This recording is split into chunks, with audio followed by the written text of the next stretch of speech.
Yusuf, may I He ask then you? says to me, yeah, but what if it's a double yoke? Double yoke. God becomes 4.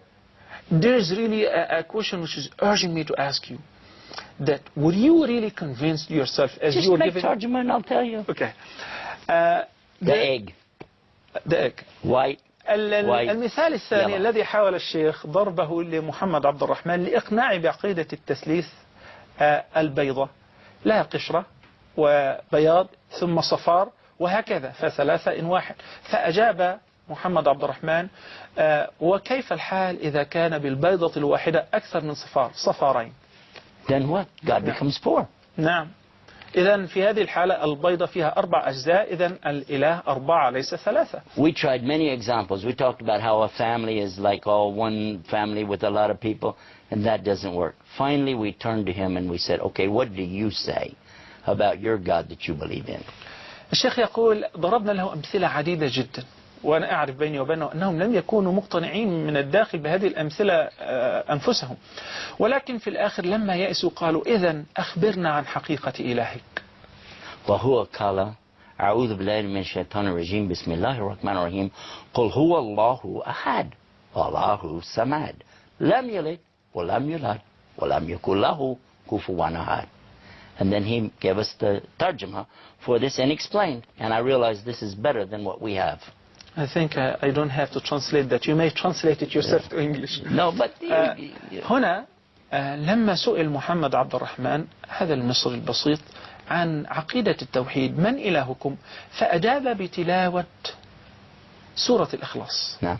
قل هو الله أحد الله الصمد لم يلد ولم يولد ولم يكن له كفوا أحد، ثم أعطاهم معاني تلك السورة العظيمة. وهنا بدأ الإسلام يدب وبدأت عقيدة التوحيد تدب في قلوب الحضور. By the way, Muhammad, and a lot of you guys, you don't know this about this man right here, but I'm going to tell you. Don't tell anything about. No, I'm going to tell you about this man. You don't know, and I know this man. I know him from Texas.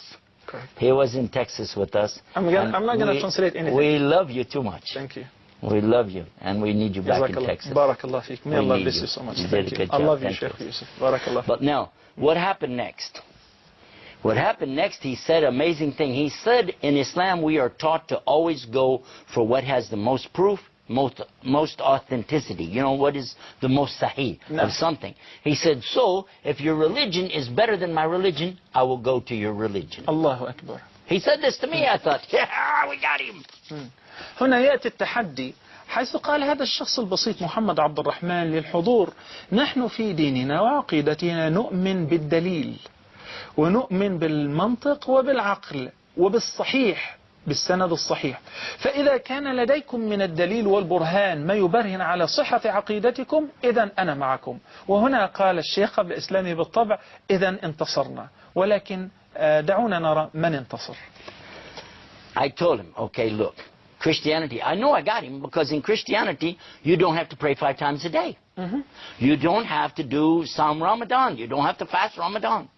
As a Christian, you don't have to pay zakat. And you sure don't have to make any pilgrimage to any place. And in fact, you don't really have to be nice if you don't want to. The main thing, just say Jesus died for your sins. And you receive salvation. Yeah, that's it. So? أراد أن يقنعه فقال أن النصرانية دين سهل، لا ينبغي أن تصلي، لا ينبغي أن تصوم، لا ينبغي أن تحج، لا ينبغي حتى أن تكون حسن الخلق، ما دمت قلت أن عيسى هو الرب فإن كل ذنوبك سوف تغفر وسوف تنجو يوم الدين. But here's where he got me. He said, I will go to your religion if it's better than my religion, but you need proof. نعم. Correct. هنا قال محمد كل هذا جميل، ولكن كما وعدت أنا سوف أتحول إلى دينكم إذا أمكنك إثبات ما تدعي أو إثبات صحة ما تدعي. I said, proof? Religion's not about proof. It's about faith, man. It's all about faith. He said, yes, but in Islam we have faith, but we also have proof. الشيخ قال هذا دين لا ينبغي أن يكون هناك دليل ولا يكون منطق ولا عقل. فأجاب محمد لا، في ديننا لابد أن يكون هناك دليل يؤكد صحة الدعوة. I said to him, do you mean to sit there and tell me, as a Muslim, that you can prove there's God? هنا قال يوسف استس الذي كان قسا قبل أن يسلم لمحمد عبد الرحمن: هل تعني أنك كمسلم يمكن أن تثبت لي أن هناك إله واحد هو إلهكم؟ And look what he said to me. He said, do you mean to sit there and tell me, as a Christian preacher, that you can't? أجابه بقوله: وهل تعني أنك لا تستطيع وأنت قسيس لا تستطيع أن تثبت وجود الإله؟ I was stuck. Now I have a problem because I want to ask him, what's your proof? I want to know, what is your proof that there is Allah? And his response back to me is, that's what Islam is all about, is giving you proof with the sources so you can confirm it and put your heart at ease, put your mind at rest. الشيخ الآن كان في غاية الشوق لمعرفة الأدلة التي مع محمد عبد الرحمن على وجود الله وعلى وحدانيته. I knew he was saying the truth. I knew what he was talking about was having absolute common sense. It was rational. It was logical. But I still couldn't bring myself to think about being a Muslim. بدأ الشيخ يلين قلبه، ومع ذلك كان يتردد، فهو لا يمكن أن يتخيل أبدا بعد أن كان ينوي تحويل محمد عبد الرحمن إلى النصرانية، الآن هو نفسه يتحول إلى الإسلام. خاصة الشيخ لا زال يردد كلمة مازلم، أن هذه الكلمة يكررها الغرب ويكررها غير المسلمون حينما يتكلمون عن الإسلام، يقولون Muslim and Muslims and Islam، وهو حقيقة خطأ في النطق. والسبب هو حقيقة أن كثير منا نحن المسلمون لما نسافر إلى الغرب نحاول أن نتكلم لغتهم، فنتكلم عن الإسلام والمسلمين بنفس هذه الطريقة الخاطئة. What happened next, though, was the Catholic priest did want to know more, because he said that Catholic priests actually study Islam as a part of the curriculum to become a priest. I didn't know that. So the Catholic priest asked Muhammad Abdul Rahman, can I go to your church? Can I go to your mosque with you and see what goes on there? So he did. So he was much more braver and he decided to take that step.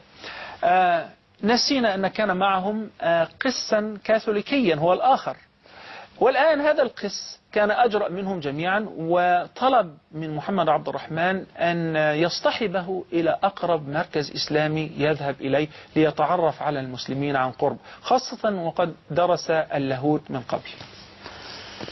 When the priest returned from the mosque, we took him aside and we said to him, what do they do in there? Do they like slaughter animals? Do they build bombs in there? What are these Muslims doing in that place? ذهب هذا القس الكاثوليكي مع محمد عبد الرحمن إلى المركز الإسلامي. Was that in Dallas? ترجمة. Okay. Was that in Dallas?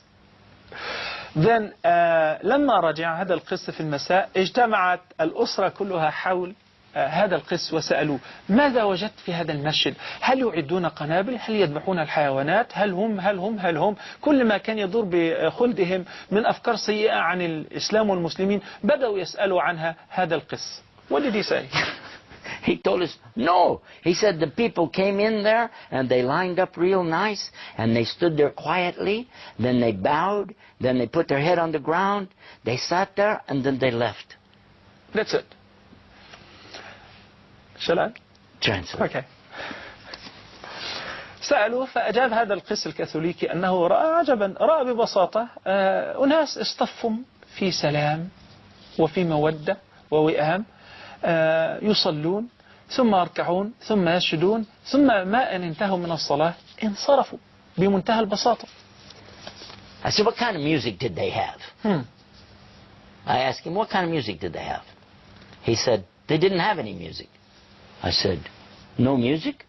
How do you worship God without music? سأله يوسف إستس، سأل هذا القس الكاثوليكي الذي كان أكثر جرأة منهم جميعا، وذهب محمد عبد الرحمن إلى المركز الإسلامي، أي موسيقى كانوا يستخدمونها في العبادة في الصلاة؟ فأجاب بالنفي، لم يكن هناك أي نوع من أنواع الموسيقى. وبالمناسبة يوسف إستس كان عازفا بارعا وتاب ولله الحمد، وكان يجمع ملايين الدولارات من هذه البضاعة، ولكن الحمد لله الذي هداه لهذا. فأجابه القس أنهم لم يستخدموا أي نوع من أنواع الموسيقى في العبادة. فكان رد يوسف إستس: وكيف يعبدون الله